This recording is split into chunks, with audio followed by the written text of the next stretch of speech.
Hello friends, welcome. आज हम 10th CBSE science के चैप्टर नंबर 1 केमिस्ट्री का जो चैप्टर नंबर 1 है उसका पार्ट 4 स्टार्ट कर रहे हैं।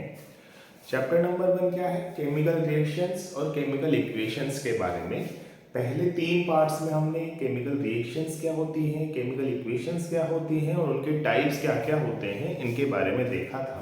जब लास्ट थर्ड पोर्शन हम देख रहे थे तब हमने ये डिस्कस किया था कि केमिकल इक्वेशन से केमिकल रिएक्शंस होती हैं, बहुत सारी टाइप्स की होती हैं, जैसे कंपोजिशन और decomposition, oxidation, reduction, displacement, double displacement, exothermic, endothermic etcetera.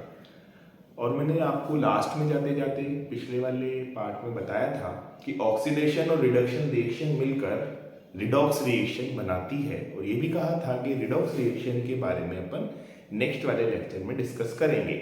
तो अभी टाइम आ गया है जब हम रिडॉक्स रिएक्शन के बारे में जानें।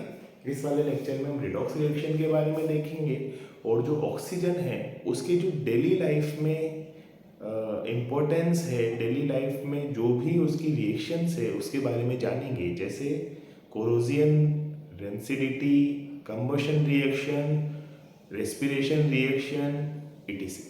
ठीक है, तो इन चीज़ों के बारे में इस वाले लेक्चर में आपको जानकारी मिल जाएगी। तो ये वाला लेक्चर आपके लिए बहुत इंपॉर्टेंट रहेगा।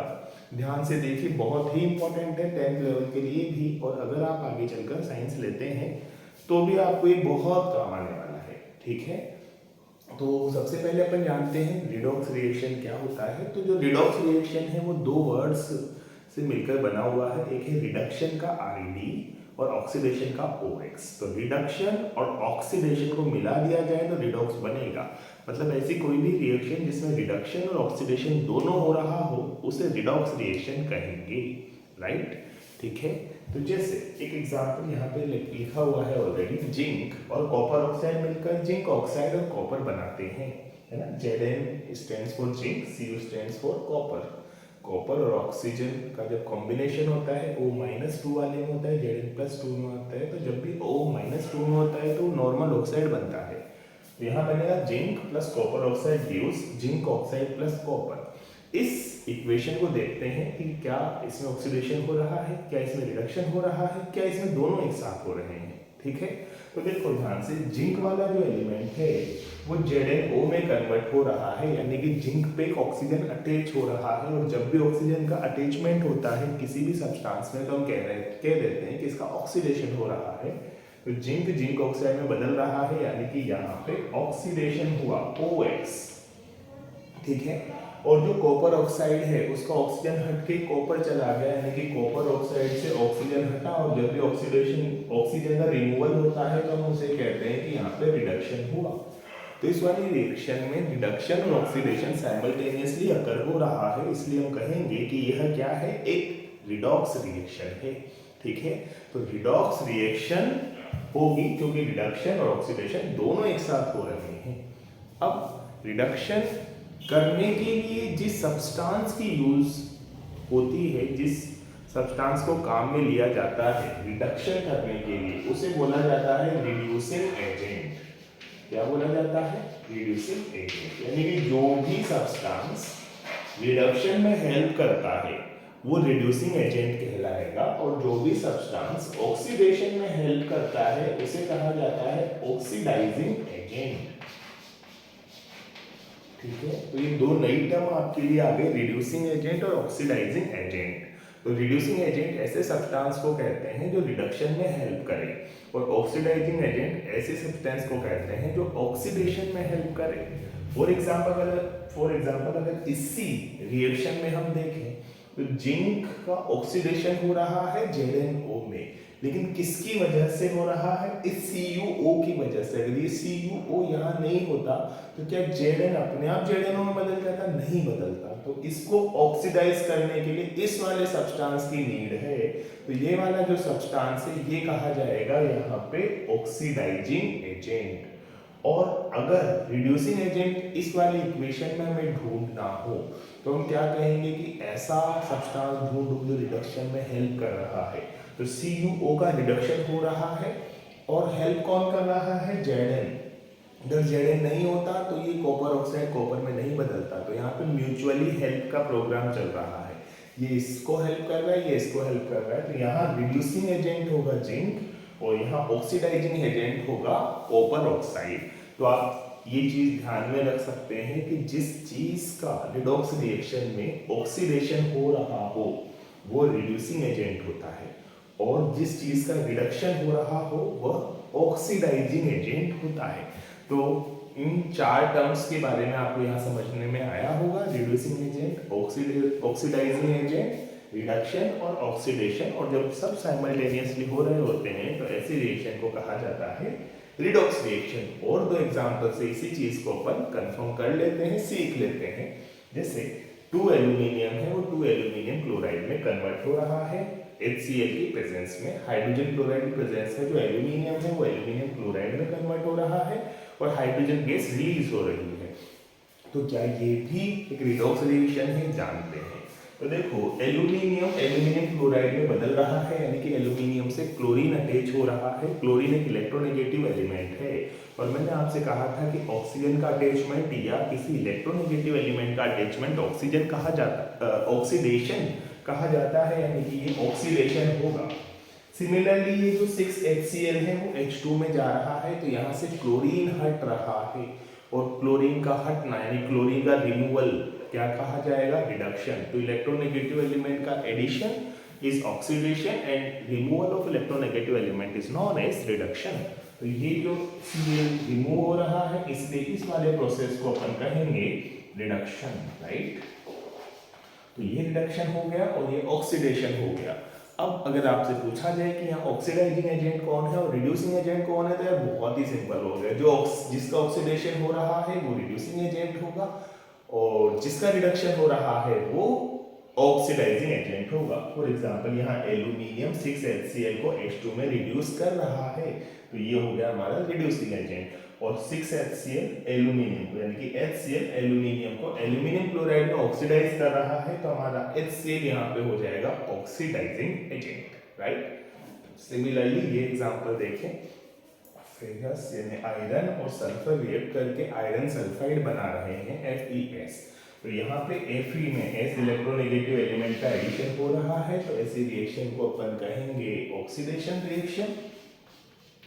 और सल्फर FeS में जा रही है, तो ऐसी वाली रिएक्शन को अपन कहेंगे रिडक्शन रिएक्शन, है ना, क्योंकि इलेक्ट्रोपॉजिटिव एलिमेंट का एडिशन इसके अंदर हो रहा है Fe+2। ये एक इलेक्ट्रोपॉजिटिव एलिमेंट है, और इलेक्ट्रोपॉजिटिव एलिमेंट का एडिशन कहलाता है रिडक्शन, और इलेक्ट्रोनेगेटिव एलिमेंट का एडिशन कहलाता है ऑक्सीडेशन।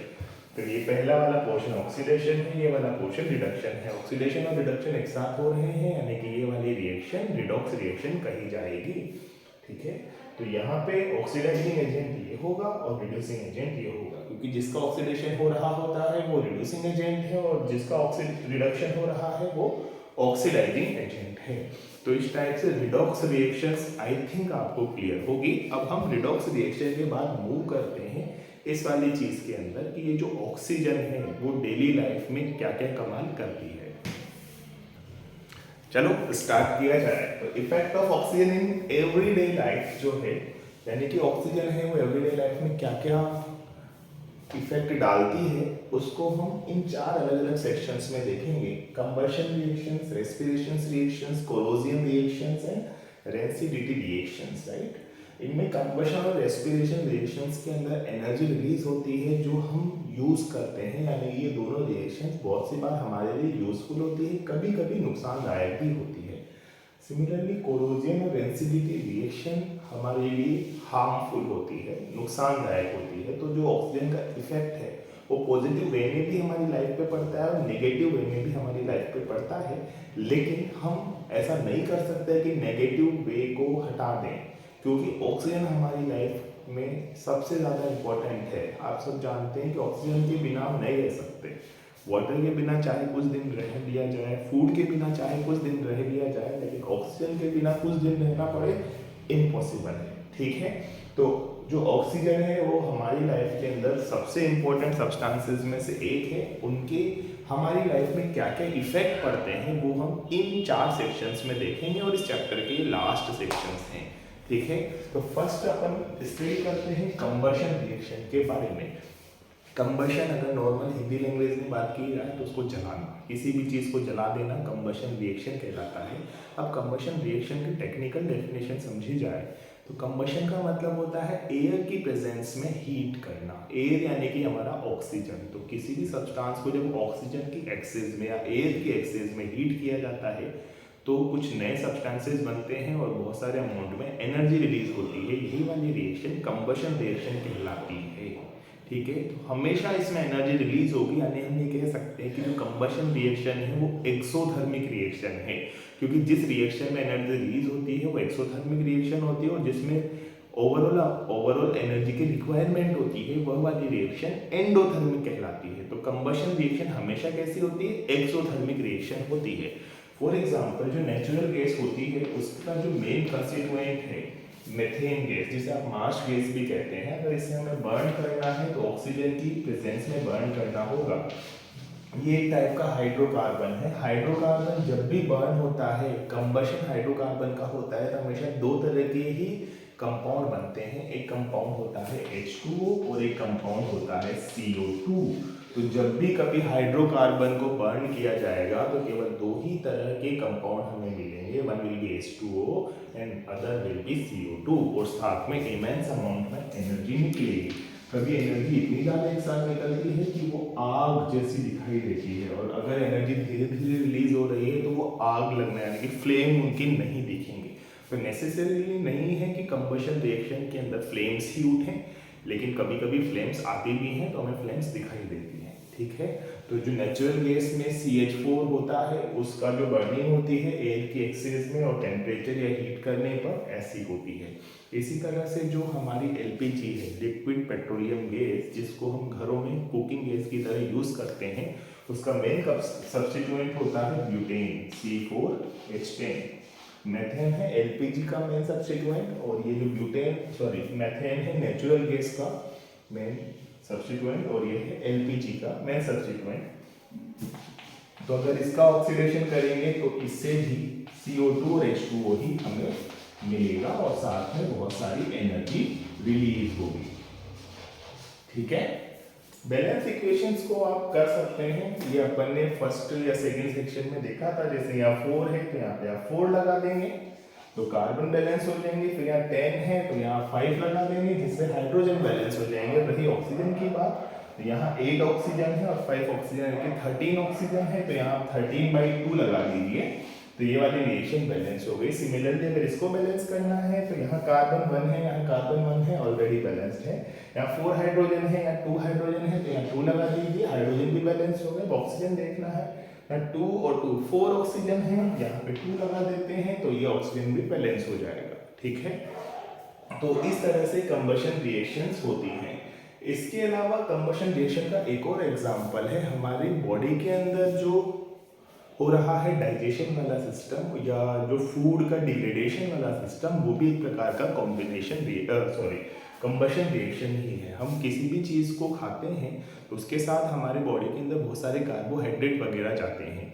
तो जो कार्बोहाइड्रेट है उनका ऑक्सीडेशन कैसे होता है, उससे हमें एनर्जी कैसे मिलती है, वो इस रिएक्शन से समझते हैं हम। कार्बोहाइड्रेट में एक प्रकार का कार्बोहाइड्रेट है ग्लूकोज, जिसका फॉर्मूला आप लिख सकते हैं C6H12O6। ये ग्लूकोज का फॉर्मूला होता है, ये हमारी बॉडी के अंदर जाता है। हमारी बॉडी में ग्लूकोज के अलावा एयर भी हम अंदर लेते हैं, एयर के साथ ऑक्सीजन आती है। जब हम ब्रीथ करते हैं तो ऑक्सीजन अंदर आती है, यानी कि हमारी बॉडी में प्रॉपर मात्रा में ऑक्सीजन रहेगी। अब ये एक टाइप का हाइड्रोकार्बन है, कार्बोहाइड्रेट है, हाइड्रोकार्बन तो है, ऑक्सीजन इसके साथ कंबाइन हो गई, और कंबाइन होने पर ये हमेशा दो चीज़ों में टूटेगी, एक CO2 और एक H2O।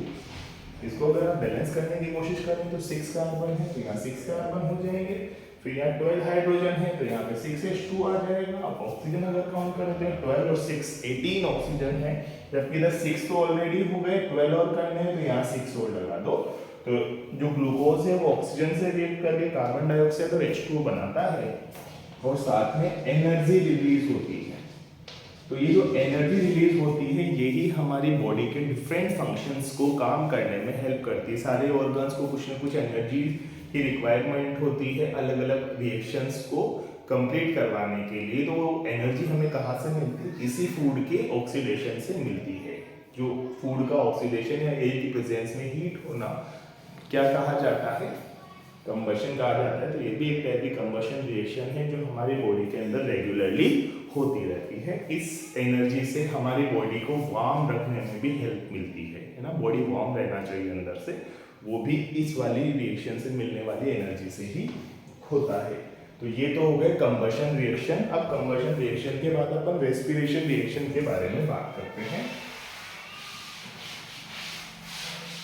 तो जो रेस्पिरेशन रिएक्शन है वो एक तरीके के बायोलॉजी वाला प्रोसेस है। बायोलॉजी वाले चैप्टर में आप फिर से रेस्पिरेटरी सिस्टम के बारे में पढ़ेंगे, तो बहुत डिटेल वे में तो अपन यहाँ डिस्कस नहीं करेंगे। केमिस्ट्री के पर्सपेक्टिव से देखें कि जब हम एयर को अंदर लेते हैं, ठीक है, ब्रीथ करते हैं जब हम, तो एयर अंदर जाती है तो उसके साथ ऑक्सीजन हमारे लंग्स में जाता है। लंग्स में बहुत सारे एयर सैक्स होते हैं, वहाँ से वो मेम्ब्रेन में होती हुई ब्लड के अंदर चली जाती है। ब्लड में हीमोग्लोबिन नाम का एक सब्सटेंस होता है, एक कॉम्प्लेक्स होता है। तो हीमोग्लोबिन जो है वो उस ऑक्सीजन को अपने अंदर अटैच कर लेता है, कंपाउंड बनाता है हीमोग्लोबिन और ऑक्सीजन का कॉम्प्लेक्स कंपाउंड। जो हीमोग्लोबिन के साथ वो ऑक्सीजन अटैच हो गई। अब जो हीमोग्लोबिन है वो ब्लड में है, हर जगह है, ब्लड बॉडी के हर पार्ट में फैला हुआ है। तो एक तरीके से यूँ मान लो कि अंदर जो हमारा है ना, बॉडी के अंदर पूरा ट्रांसपोर्टेशन सिस्टम बना हुआ है, रेलवे ट्रैक्स बने हुए हैं, रोड्स बने हुए हैं, सभी पे हीमोग्लोबिन नाम की बस चलती है। उस बस में कौन बैठ गया? हमारा ऑक्सीजन, और वो हीमोग्लोबिन उस ऑक्सीजन को लेते हुए जा रहा है, आवाज़ देते हुए जा रहा है, ऑक्सीजन ऑक्सीजन ऑक्सीजन ऑक्सीजन, किसको लेना है, किसको लेना है। तो जितने भी ऑर्गन्स होते हैं ना, जिनको भी ऑक्सीजन की रिक्वायरमेंट होती है, वो बोलता है कि हाँ हमें ऑक्सीजन चाहिए, तो वो वाला हीमोग्लोबिन थोड़ा सा ऑक्सीजन उसे दे देता है जितनी चाहिए। फिर वो ऑक्सीजन के साथ अपनी कंबशन रिएक्शंस, एनर्जी की रिक्वायरमेंट सबको फुलफिल करता है, और सारे जो सेल्स हैं वो फंक्शन करते रहते हैं। एनर्जी से हमारा जो हार्ट है वो पंप करता रहता है, हमारे लंग्स है, सब में कुछ ना कुछ चीज़ें जो रिक्वायरमेंट है वो होती रहती है, ठीक है। तो ये रेस्पिरेशन सिस्टम के अंदर ऐसा कुछ होता है। अब इससे जो CO2 H2O रिलीज होती है, अल्टीमेटली हम जब ब्रीथ आउट करते हैं तो CO2 बाहर निकल जाती है। तो आप सभी जानते हैं जब एक ह्यूमन बीइंग ब्रीथ इन करता है तो ऑक्सीजन लेता है, और जब ब्रीथ आउट करता है तो CO2 रिलीज करता है। तो CO2 कहाँ से बनी? वो कंबशन रिएक्शन जो मैंने आपको बताई थी कि जब हमने कोई जैसे ग्लूकोज को ही बर्न किया तो CO2 और H2O बना, तो CO2 बाहर निकल जाएगा जब हम ब्रीथ आउट करेंगे, और एनर्जी हमारे डिफरेंट फंक्शंस के लिए यूज आ जाएगी। तो ये दो तो ऐसे इसके इफेक्ट हैं जो पॉजिटिव वे की तरफ इशारा करते हैं। अब ये कुछ और इफेक्ट्स हैं जो हार्मफुल हैं। हार्मफुल में कोरोजन और रेंसिडिटी तो है ही, एक और है छोटा सा, पॉल्यूशन। पॉल्यूशन कैसे कह सकते हैं आप? जैसे मान लो किसी भी चीज़ को बर्न किया गया, बर्न करने से CO2 और H2 बनेगी। अब जैसे कार्बन डाइऑक्साइड बनी है, कार्बन डाइऑक्साइड ग्लोबल वार्मिंग के लिए रिस्पॉन्सिबल है। ऐसे किसी ऐसे कंपाउंड का ऑक्सीडेशन किया गया जैसे सल्फर डाइऑक्साइड बनी या नाइट्रोजन के ऑक्साइड्स बने, तो सल्फर के ऑक्साइड्स, नाइट्रोजन के ऑक्साइड्स, कार्बन के मोनोऑक्साइड और डाइऑक्साइड, ये सारे पॉल्यूशन क्रिएट करते हैं। आपको पता चलेगा कि नाइट्रोजन के ऑक्साइड्स की वजह से ही हमारे वो जो ओजोन लेयर है ना उसका डिप्लीशन हो रहा है। आपको पता चलेगा कि कार्बन डाइऑक्साइड की वजह से क्या हो रहा है? Global warming. आपको पता चलेगा आगे चल के कि कार्बन मोनोऑक्साइड के एटमॉस्फेयर में अगर हम रहें कुछ टाइम तक तो हम मर जाएंगे, ठीक है। ये वाली चीज़ें हैं जो पॉल्यूशन क्रिएट कर रही है, नाइट्रोजन के ऑक्साइड, कार्बन के ऑक्साइड, सल्फर के ऑक्साइड। आगे चलकर आप एसिड रेन फिनोमिना के बारे में भी देखेंगे, तो एसिड रेन फिनोमिना नाइट्रोजन के ऑक्साइड और सल्फर के ऑक्साइड्स की वजह से होता है, ठीक है। तो ये वाली चीज़ें भी ऑक्सीजन के बैड इफेक्ट्स के अंदर जाएंगी। तो पॉल्यूशन वाला टॉपिक हमने डिस्कस कर लिया। आपको ध्यान रखना है कि ऑक्सीजन की वजह से पॉल्यूशन भी हो सकता है। अब बात करते हैं दो इंपॉर्टेंट टॉपिक्स की, कोरोजन और रेसिडिटी। तो कोरोजन क्या है? कोरोजन का मतलब होता है किसी भी मेटल सरफेस का एटमॉस्फेरिक एक्सपोज के अंदर खराब हो जाना, वो कहलाता है कोरोजन। कभी भी कोई मेटल सरफेस है अगर वो एटमॉस्फेरिक एक्सपोज में रहेगी यानी ऑक्सीजन की प्रेजेंस में रहेगी, कार्बन डाइऑक्साइड के प्रेजेंस में रहेगी, वाटर की प्रेजेंस में रहेगी, तो ये सब मेटल से रिएक्शन करते हैं और धीरे धीरे धीरे धीरे मेटल को खराब करते जाते हैं। तो ये वाली चीज़ें कोरोजियन कहलाती है। कोरोजियन जैसे आयरन पे रस्टिंग होना, जैसे जो आयरन होता है ना वो पहले तो ग्रेइश कलर का होता है और अगर वो एटमॉस्फेरिक एक्सपोज में रहे तो धीरे धीरे उस पर ब्राउन फ्लेक्स जमा होते जाते हैं, फ्लेकी ब्राउन कलर आ जाता है। फ्लेकी का मतलब वो नॉन स्टिकी होता है, धीरे धीरे हटता जाता है और धीरे धीरे सारा आयरन खराब हो जाता है। उसके लिए पानी यानी वाटर की रिक्वायरमेंट होती है और ऑक्सीजन की रिक्वायरमेंट होती है। तो रस्टिंग ऑफ आयरन कहा जाता है। तो जब भी आयरन का कोरोजन होता है तो उसके लिए एक वर्ड यूज किया जाता है रस्टिंग। तो रस्टिंग के अंदर होता क्या है, ये जो आयरन होता है वो वाटर से कंबाइंड होता है और ऑक्सीजन से कंबाइंड होता है और दोनों मिलकर डिफरेंट स्टेप्स में Fe2O3.XH2O बनाते हैं। फेरस का ऑक्साइड और H2O के मॉलिक्यूल, ये रस्टेड आयरन का फॉर्मूला है या रस्ट का फॉर्मूला है। आपसे पूछा जाए कि रस्ट किसे कहते हैं, तो Fe2O3 में कुछ H2O के मॉलिक्यूल जब अटैच्ड हो जाते हैं तो उसे रस्ट कहा जाता है। इसमें क्या होगा, जो आयरन है वो ऑक्सीजन और वाटर के प्रेजेंस में ऐसा करेगा। इसको आप बैलेंस करना चाहते हो तो यहाँ 2Fe होगा, यहाँ 3/2O2 होगा और यहाँ पे XH2O होगा। तो रस्टिंग किस चीज़ को कहते हैं कि आयरन धीरे धीरे वाटर और एयर की प्रेजेंस में Fe2O3.XH2O में कन्वर्ट हो जाता है। अलग अलग स्टेप्स में होता है। पहले फेरस Fe+2 में कन्वर्ट होता है, जो H2O है वो H+ और O2 में जाता है, फिर कंबाइन होकर FeOH फेरस हाइड्रोक्साइड बनता है, फिर फेरस हाइड्रोक्साइड कन्वर्ट होता है Fe2O3.XH2O में। ठीक है, बाकी अपने को उतना जानने की जरूरत नहीं है, इससे काम चल जाएगा आपके। ठीक है, तो ये जो आयरन ग्रेइश कलर का था वो कुछ कुछ ब्राउनिश कलर का दिखने लगता है। इसी तरह कॉपर जो देखें, कॉपर भी नॉर्मल जो मेटली कलर है उसी में आता है, लेकिन अगर ये धीरे धीरे एटमॉस्फेरिक सिचुएशंस में एक्सपोज रहे तो ये कॉपर कार्बोनेट CuCO3.CuOH में कन्वर्ट हो जाता है। इसमें CuCO3.CuOH मेलाकाइट जैसा आप कह सकते हैं इसको, कुछ ग्रीन कलर का होता है। तो जो कॉपर है ना उस पर धीरे धीरे ग्रीन ग्रीन कलर का कुछ जमा हो जाता है, जिससे अपन कहेंगे कि इसका कॉपर का कोरोजियन हो गया, कॉपर खराब हो गया एटमॉस्फेरिक प्रेशर्स कंडीशंस में। इसी तरह जो सिल्वर है, सिल्वर भी थोड़ा थोड़ा सा ब्लैक सा होने लग जाता है अगर उसे एटमॉस्फेयर में एक्सपोज रखा जाए, क्योंकि वो जो सिल्वर है वो सिल्वर सल्फाइड में बदल जाता है। तो सिल्वर सल्फाइड में क्यों बदलता है, क्योंकि Ag H2S के प्रेजेंस में रहता है, तो Ag और H2S मिलकर Ag2S बना लेते हैं। इसी तरह से जो कॉपर है वो carbon dioxide, water, H2O, O2 इनसे रिएक्ट करके CuCO3.CuOH बना लेता है। तो ये सभी कोरोजियन के इफेक्ट्स हैं। ठीक है, अब बात की जाती है क्या कोरोजियन को रोका जा सकता है। कोशिश की जा सकती है कोरोजियन को रोकने के लिए। इसके लिए करना क्या पड़ेगा कि जो मेटल सरफेस है उसको ऐसी चीज़ से ढकना पड़ेगा, कवर करना पड़ेगा जो कि कोरोजियन नहीं होने देती। जैसे पेंट कर दें पूरी सरफेस पे, जैसे गैल्वेनाइजेशन कर दें यानी कि जिंक की लेयर चढ़ा दें। ऐसा करने से जिंक मोर रिएक्टिव एलिमेंट है, तो पहले जिंक खराब होगा, अंदर का मेटल खराब नहीं होगा, फिर वापस उसके ऊपर जिंक की कोटिंग कर दें, खराब होने लगे तब, फिर जब खराब हो तो वापस कर दें, तो बाहर का मेटल खराब होगा, अंदर वाला मेटल बचा रह जाएगा। ठीक है, या फिर ये चीज़ है कि इसे दूर रखें पानी से और हवा से। ठीक है, तो इस तरीके से ये जो है कोरोजियन इसको कम किया जा सकता है। एटमॉस्फेरिक एक्सपोज से हमें इसे दूर रखना है, रस्टिंग कम हो जाएगी। उसके लिए आप पेंट का यूज़ कर सकते हैं, गैल्वेनाइजेशन का यूज़ कर सकते हैं, इलेक्ट्रोप्लेटिंग का यूज़ कर सकते हैं, ये दोनों दूसरे मेटल्स की प्लेट चढ़ाकर। और भी कुछ मेथड्स हैं जो आप फ्यूचर फर्दर स्टडीज में 11th-12th में देखेंगे। ठीक है, अब अगला पोर्शन आता है अपना रेंसिडिटी।